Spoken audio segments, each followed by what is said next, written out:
We spread our wings, and here we are. And with Mary proclaiming our yes, we seek to serve and follow the will of the Lord our Father. Chiamati ad essere come Cristo Gesù, vogliamo dare, diventare docili assim, essere come Maria. Todos vão ouvir a nossa voz, levantemos os braços, a pressa no ar. Jesus vive e não nos deixa sós, não mais deixaremos de amar. Tu que buscas saber quién eres, parte a descubrir, ven a ver lo que vi. Ven con nosotros a mirar más allá de lo que haces y que no te deja de ir y amar. Oublie le passé, ne dis pas non, écoute dans ton cœur et pars sans peur sur cette mission. Todos vão ouvir a nossa voz, levantemos os braços, a pressa no ar. Jesus vive e não nos deixa sós, não mais deixaremos de amar. È stata Maria ad accogliere per prima la grande sorpresa della vita per sempre. Fiduciosa e semplice vuole ricevere il grande mistero di un Dio che è per te, per me. No puedo callar, no puedo dejar de cantar mi Señor. Cuenta conmigo, no más callaré. Todos vão ouvir a nossa voz, levantemos os braços, a pressa no ar. Jesus vive e não nos deixa sós, não mais deixaremos de amar.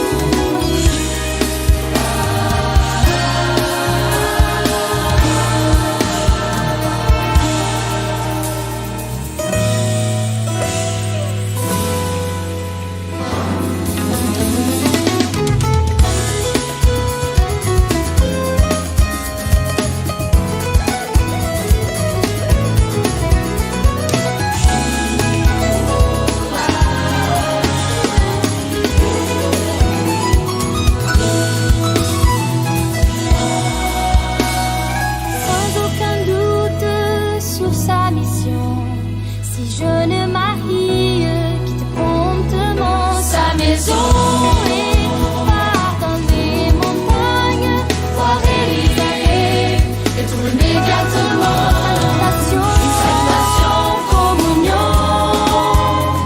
Le fruit est béni, c'est mon Seigneur, and I want to hear you trust in my word, and happiness is yours. Todos vão ouvir a nossa voz,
não nos deixa sós, não mais deixaremos de amar.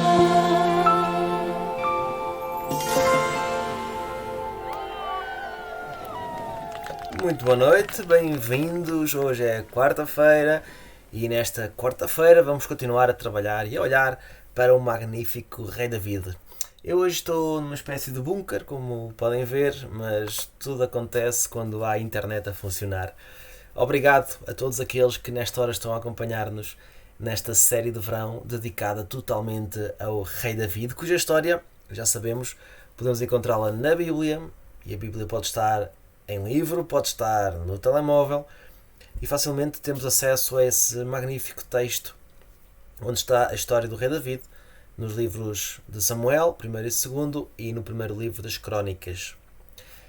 Acerca do Rei David já vimos vários episódios interessantes acerca da sua vida. É óbvio que por uma questão de tempo não será possível trabalhar tudo isso aqui nestas várias quartas-feiras.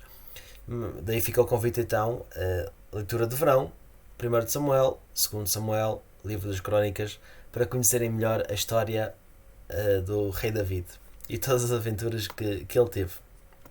Bem, assim rapidamente para recordar, o Rei David enquanto David vivia em Belém, era o menino menos favorito da família, era o mais novo, tinha muito trabalho e a família esquecia-se dele. Era pastor e um dia o profeta Samuel vai à procura do futuro rei de Israel para ungí-lo, para que esse rei vivesse em nome do Senhor na liderança do povo. E David é ungido como rei de Israel, apesar de não entrar ainda em funções, algo que vai acontecer bastantes anos mais tarde.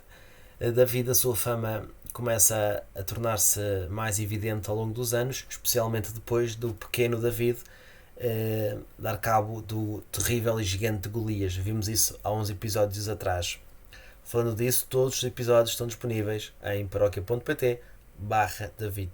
Ou então uma pesquisa rápida no YouTube, por exemplo, Paróquia de Palhais Rei David, por exemplo, ou no Facebook, facilmente encontram-se os vídeos das sessões anteriores.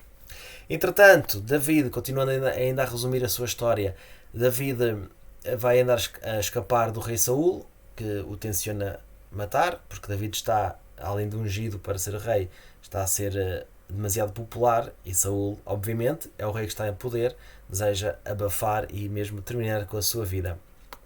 Coisa que não vai acontecer. Saul não consegue fazer isso. David vai viver 10 anos a fugir de Saul. Entretanto, Saul morre e então David sobe ao trono e torna-se o rei de Israel. Foi um grande rei, fez coisas grandiosas, bem pensadas, estratégicas. Por exemplo, colocou a capital no centro, em Jerusalém. Outra coisa magnífica que ele fez, apesar de ele ser o rei de Israel, sabe que o Senhor é que é o verdadeiro rei, e então David coloca em Jerusalém a Arca da Aliança, essa presença de Deus no meio do seu povo, ali mesmo na capital. Na semana passada vimos que David não foi nenhum santinho, também cometeu graves erros.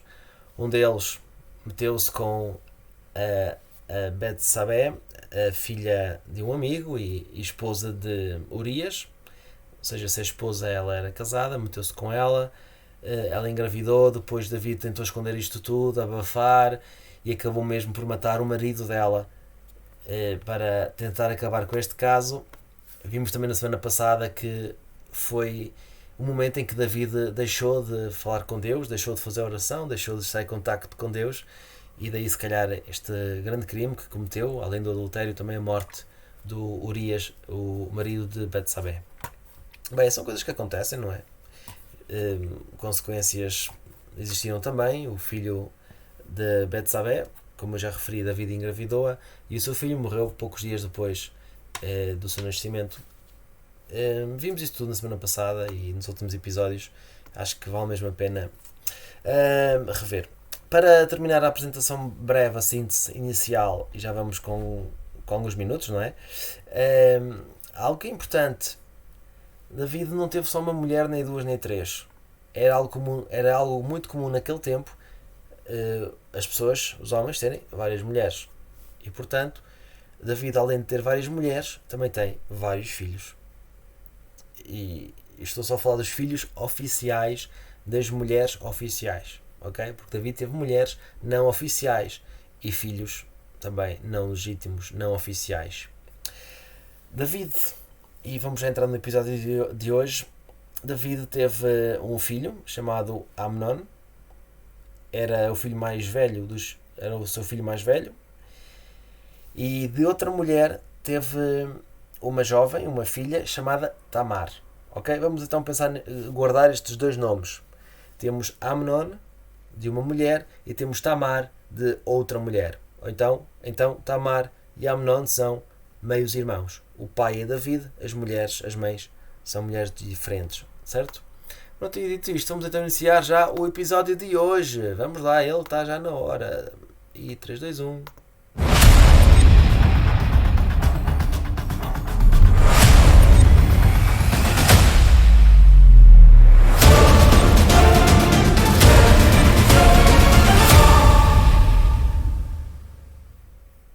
Então temos, recordo, o Amnon e temos a Tamar.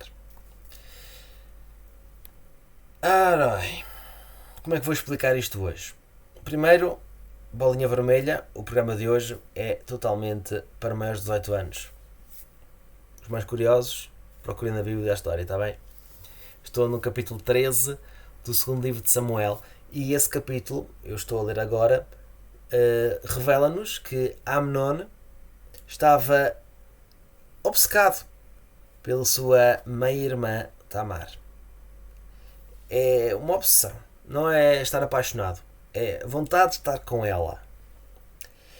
E era tão evidente, diz a Bíblia, que um amigo perguntou a Amnon: o que é que se passa contigo? Ó príncipe, cada dia que passa parece estar mais abatido. Não me queres dizer o que se passa contigo? São questões de amor, é o teu coração, é a saúde. O que é que se passa contigo?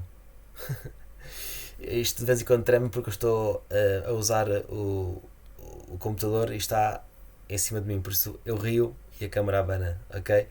Peço desde já desculpa por isso. E então Amnon conta o que se passa ao seu amigo e conta que está apaixonado por Tamar. E Tamar vai ser então vítima de Amnon. Como? É muito simples.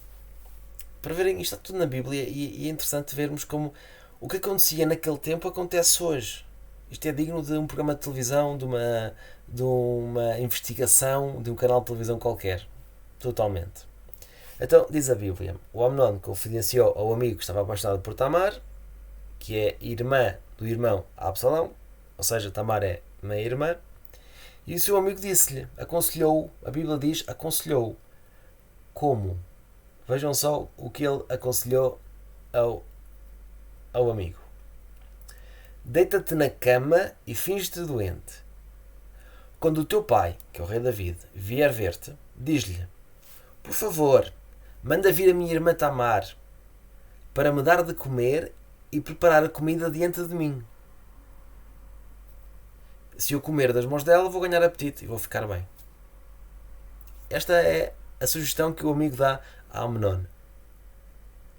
Que o teu pai chama Tamar, que ela cozinhe no teu quarto e que te dê a comida no quarto.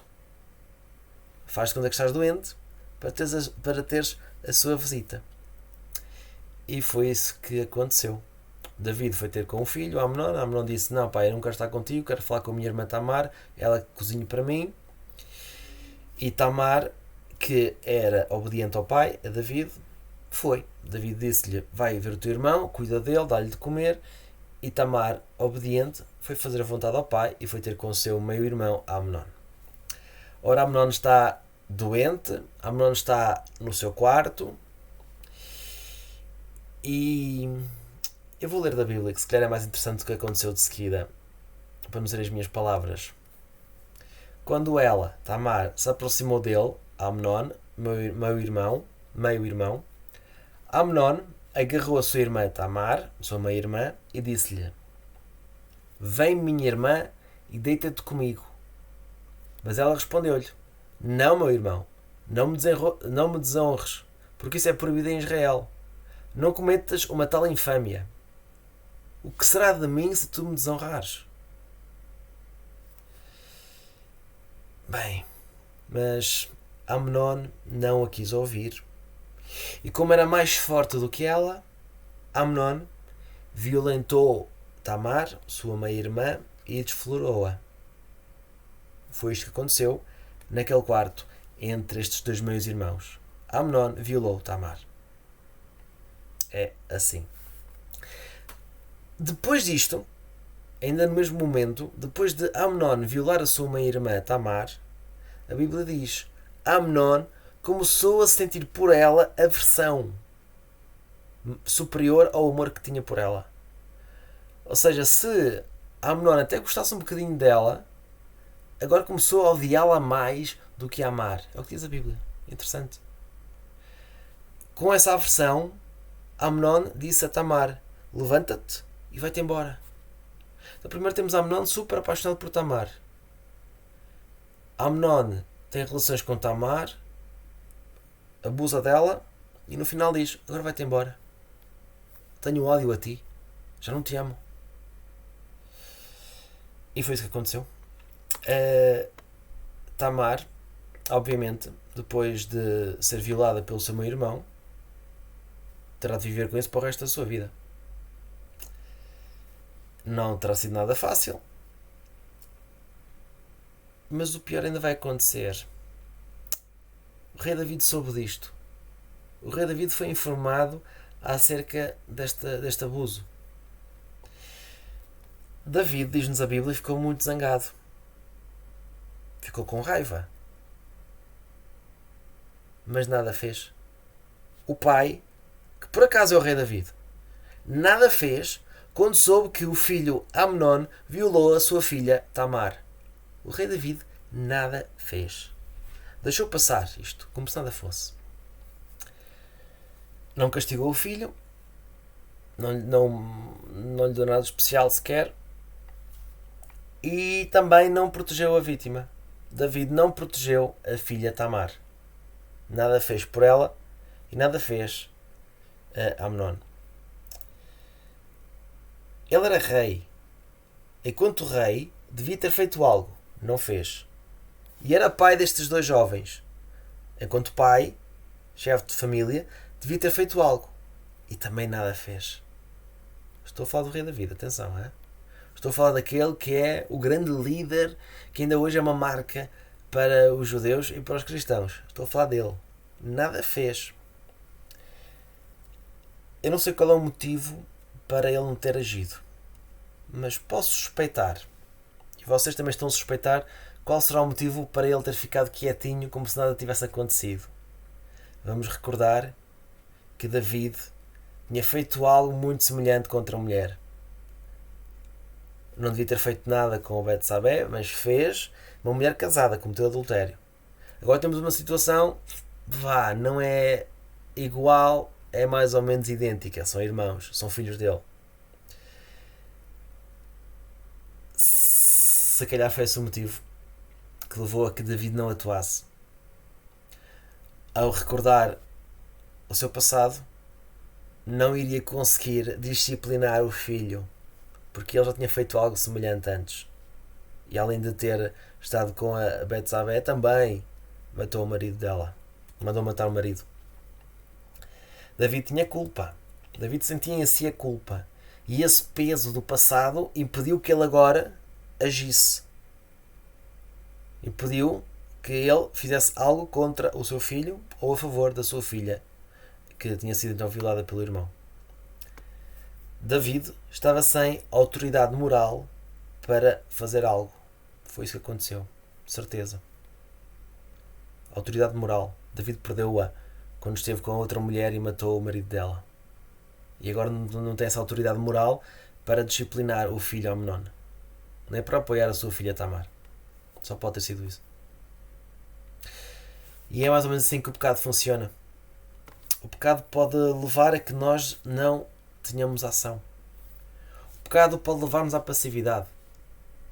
O pecado pode forçar-nos.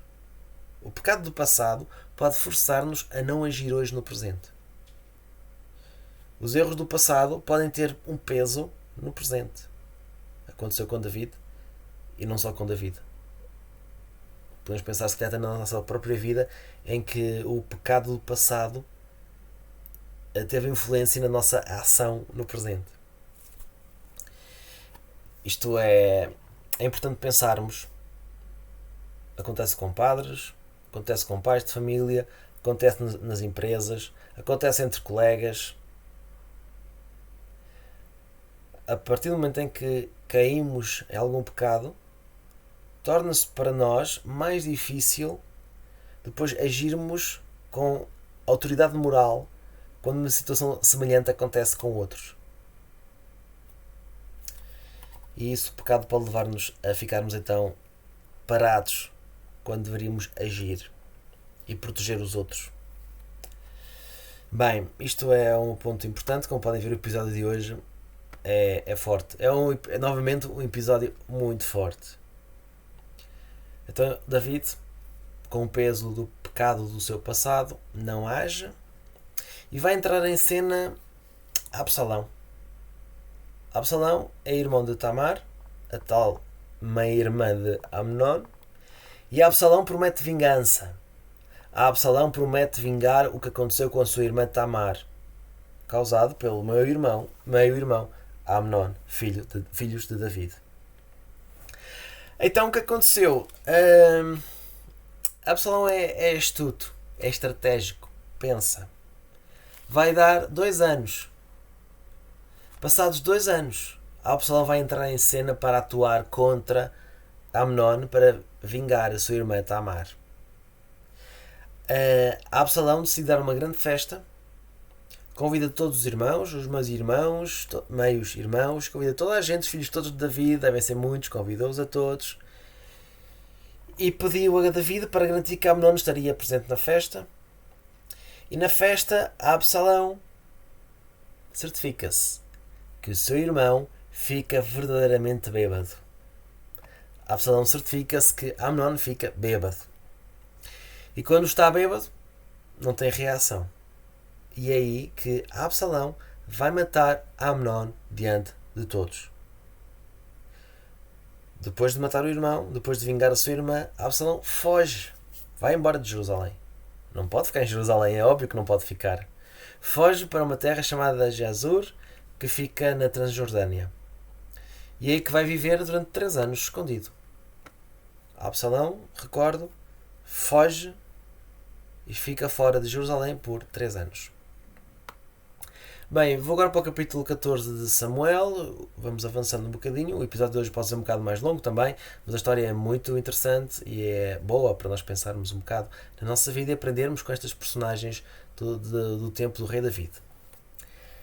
Então, diz-nos a Bíblia que o espírito do rei desejava ir a Absalão.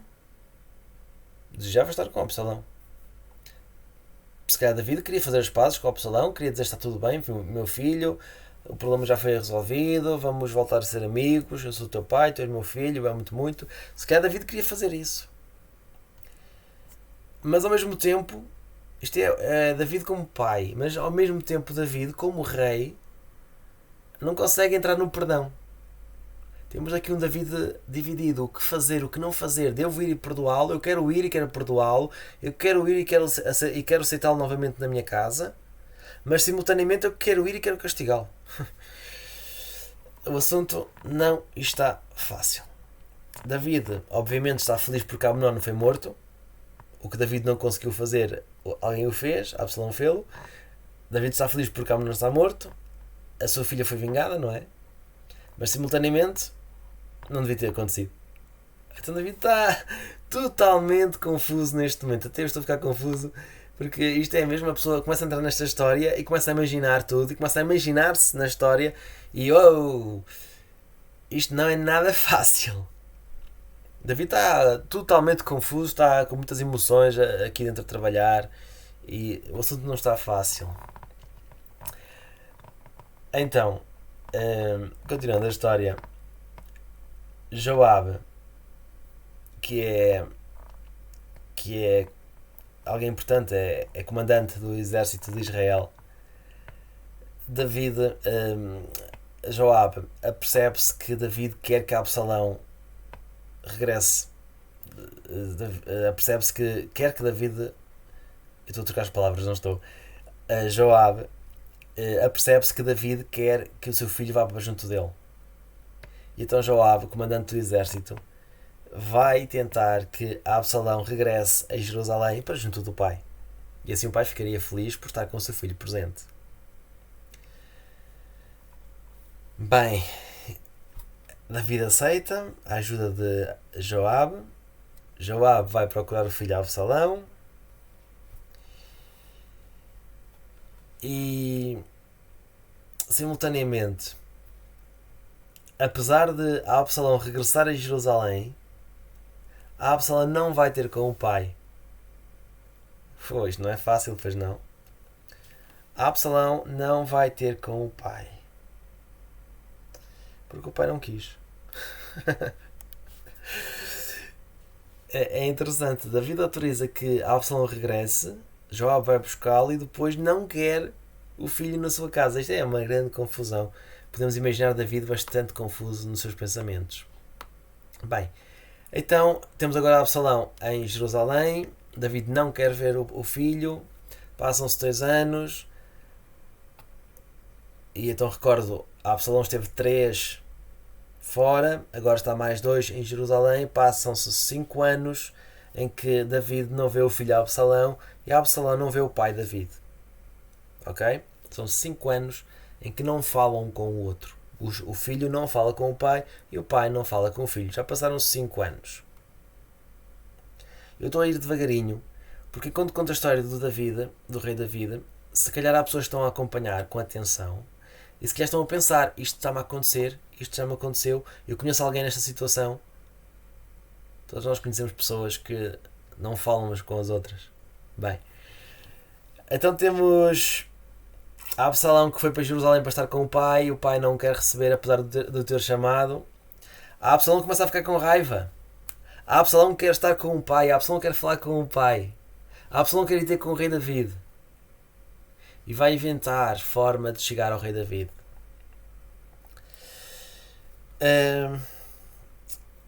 Absalão está um bocado chateado e triste com o pai, como é óbvio, porque David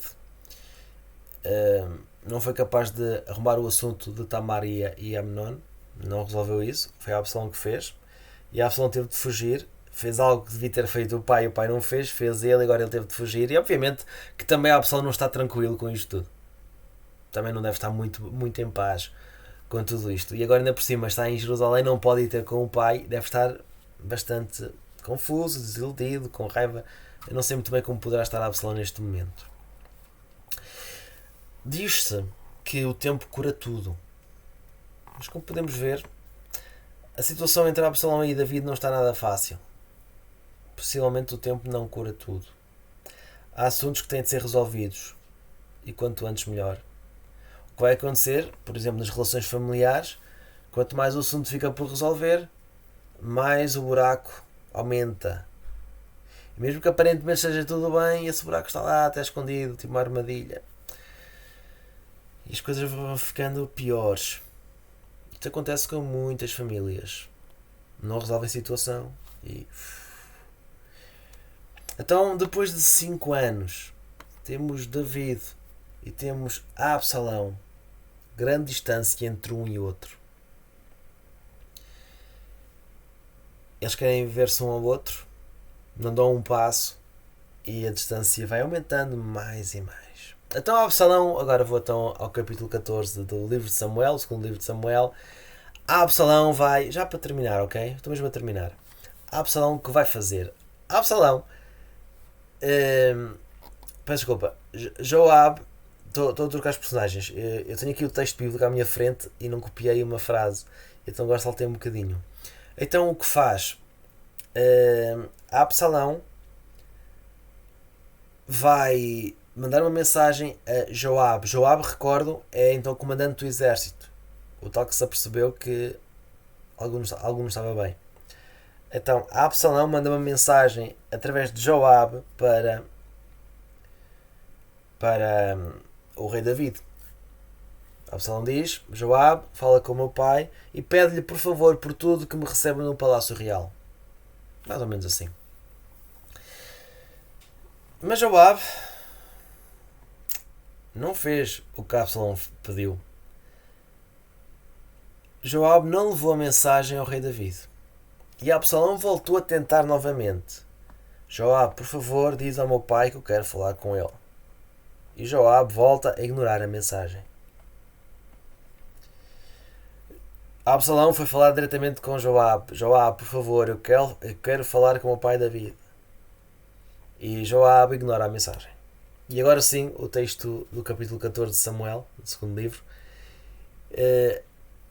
Absalão pegou fogo ao terreno de Joabe. Joabe foi ter com Absalão e perguntou: então, o que é que fizeste? Pegaste fogo porquê? E Absalão responde: esta foi a minha forma de chamar a atenção.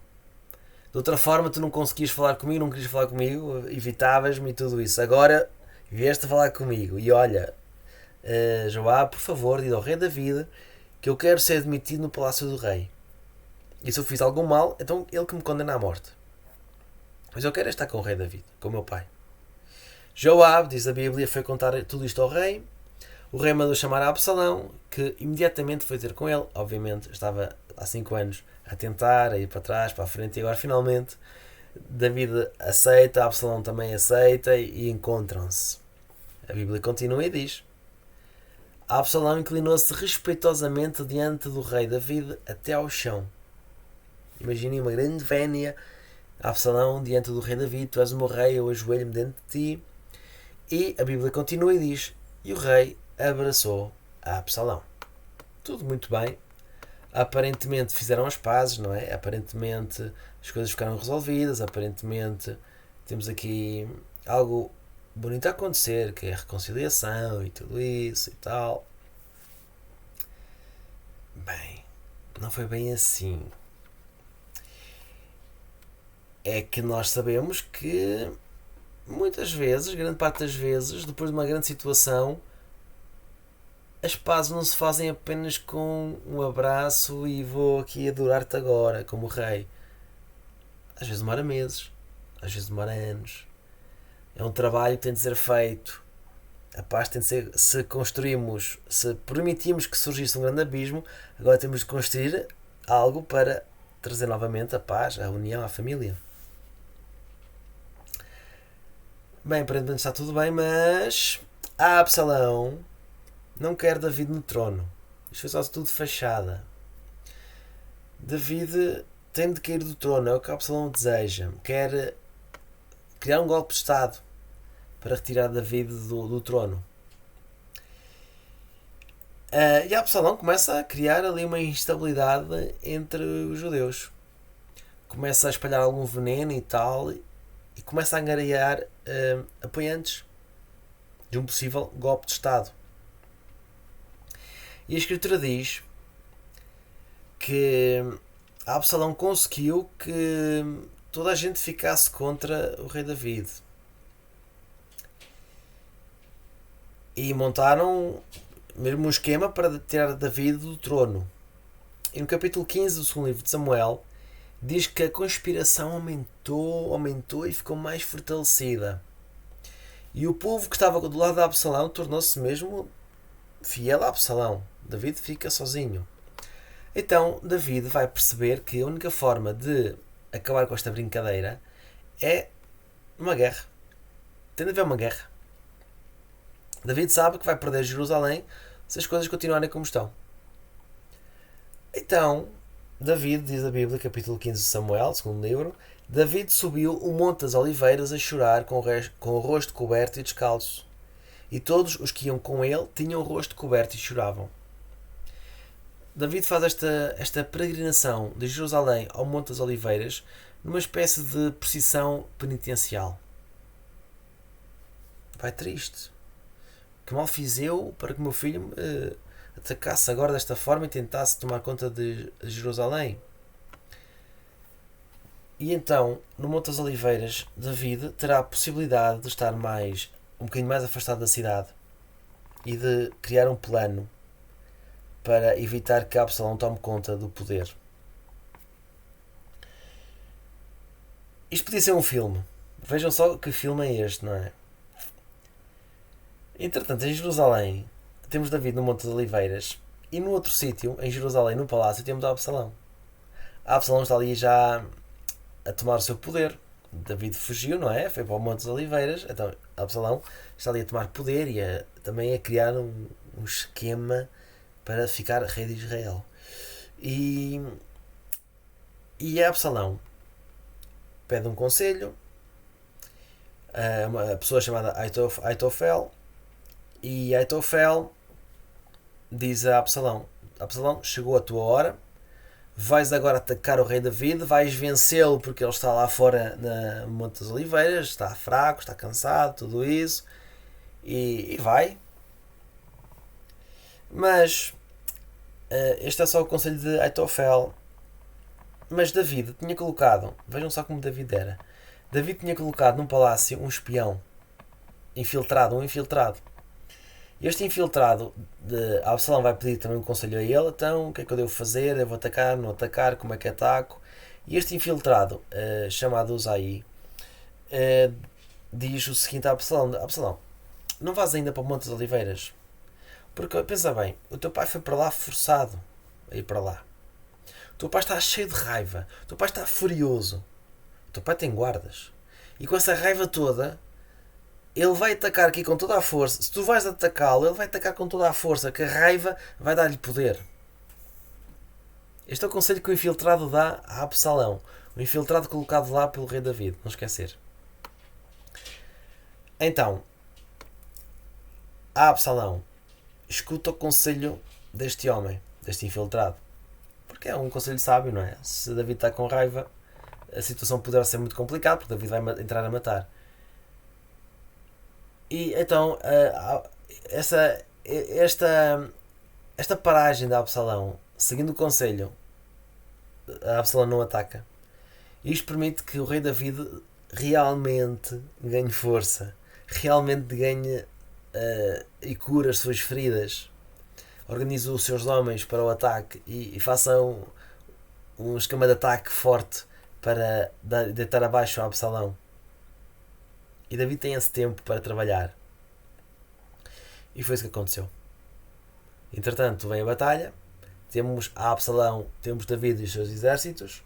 Os de David tiveram tempo para se organizar, planear, e deram cabo do exército de Absalão. E Absalão foi capturado. Isto é irónico porque o rei David deu ordens para que ninguém fizesse mal a Absalão, nem prender nem nada. Mas David foi morto por um dos homens de David. E Absalão foi morto por Joabe, o tal que devia ter dado a mensagem ao rei David antes e que não dava a mensagem. O tal que teve o seu campo incendiado porque Absalão queria pressionar para falar com ele. Joabe foi ele que agora atacou e matou a Absalão. O Joabe era o homem escolhido para trazer a paz entre Absalão e David, apesar de tudo. É curioso que agora esse homem que foi chamado para trazer a paz foi o mesmo que matou Absalão. Interessante. Os mensageiros foram ter com David após a batalha e disseram: David, boas notícias, venceste a batalha e continuas a ser o rei inquestionável de Israel. Inquestionável de Israel. E David diz: muito bem, estou feliz, matámos os inimigos, reconquistámos ou mantemos o poder no trono. E uma pergunta: onde está Absalão? Eu pedi-vos para não lhe fazerem mal. Onde está Absalão, senhores? E suspeitou bem, se calhar está ferido. O que é que lhe fizeram? Onde está ele? E disseram, o mensageiro disse a David: venceste a batalha, continuas no trono, mas o teu filho Absalão foi morto. E assim acabou a história entre David e Absalão. imaginem uma vez mais o que passou na cabeça de David. Foram 3 anos de exílio. Absalão esteve 3 anos no exílio. David não chamou por ele. David não usou esse tempo para fazer as pazes com ele, para ter uma conversa com ele. E agora, Absalão está morto. De certo que David teria dado tudo para andar no tempo, para trás, para o passado. Para voltar a estar com o seu filho. Mas não, agora não era possível, estava morto. De certo que David tinha muito trabalho, muitas leis, muitos processos para resolver, muitas obras para realizar. E por isso não tinha tempo para falar com Absalão enquanto ele estava vivo. E agora Absalão está morto. Não dá, volta atrás. Não dá para falar com Absalão. Já não dá. David dedicou anos da sua vida a projetos públicos e não cuidou da relação com Absalão. E agora no funeral era tarde demais para fazer as pazes com Absalão. Como dizia, quando na vida aprendemos muita coisa, boa e má. Aprendemos com os fracassos dele e com os erros dele. Desculpem, aprendemos coisas más, não, aprendemos coisas boas, não é? Mas aprendemos com os fracassos dele e com as vitórias dele. Talvez hoje possamos ter pensado: como é que está a minha relação com a minha família? Com os meus filhos, com os meus pais, com os meus avós, com a minha mulher, com o meu marido? Como é que está a relação com eles? Estamos a tirar areia para cima, estamos a construir pontes, estamos a afastar-nos mais e mais. Estamos a evitar ter conversas que são cruciais. Estamos a deixar para amanhã o momento de pedir perdão. Absalão morreu. Não houve possibilidade de um pedido de desculpas, porque ele morreu. Na família estamos a dar tempo ao tempo, mas o tempo ao tempo está a funcionar realmente, ou estamos a ficar mais e mais desligados uns dos outros lá em casa? O tempo não cura as feridas. O que vai curar a ferida é ter a vontade de reparar o relacionamento.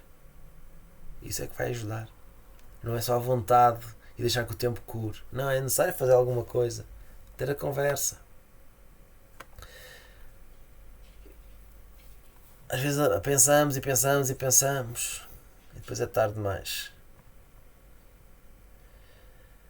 Bem, hoje é mesmo muito longo.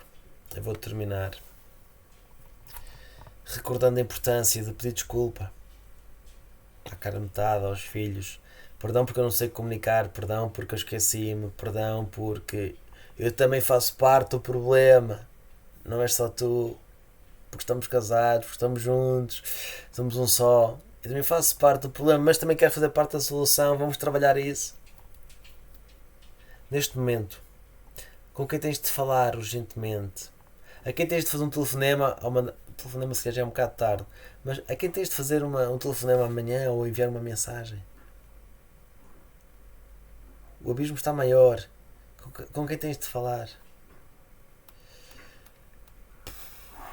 Bem, só recordo que os bons relacionamentos na amizade, no amor, onde quer que seja, os relacionamentos são saudáveis se as pessoas estiverem dispostas a apoiar-se mutuamente e a trabalhar para reparar brechas que existam.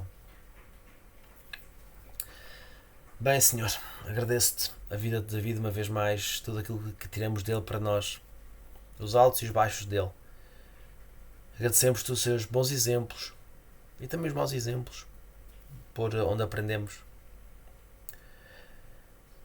E obrigado, Senhor, porque tudo isso não foi escondido, tudo isso está presente na Bíblia, para que todos nós tenhamos acesso a essa sabedoria enorme que tu dás a nós através da tua Sagrada Escritura. Obrigado, Senhor. Rezamos também, Senhor, para que saibamos perdoar, dialogar, para não deixarmos para amanhã o que hoje podemos resolver, para que não tenhamos de, num dia no funeral, estar ali aos gritos e chorar por algo não resolvido no passado. Envia sobre nós, Senhor Espírito Santo, para vivermos de facto assim. E se vivemos com relacionamentos confusos, sem saber muito bem o que fazer, peçamos a Deus a graça de sabermos como lidar com as situações. Pedimos que as feridas e as mágoas no coração e na mente sejam curadas. E agradecemos-te, Senhor, porque tu estás presente na nossa vida, porque tu tens o poder de curar as nossas feridas. E confiamos que o irás fazer. Queremos colaborar contigo, Senhor, neste caminho, nesta vida, nesta terra. Envia sobre nós o Espírito Santo. Amém.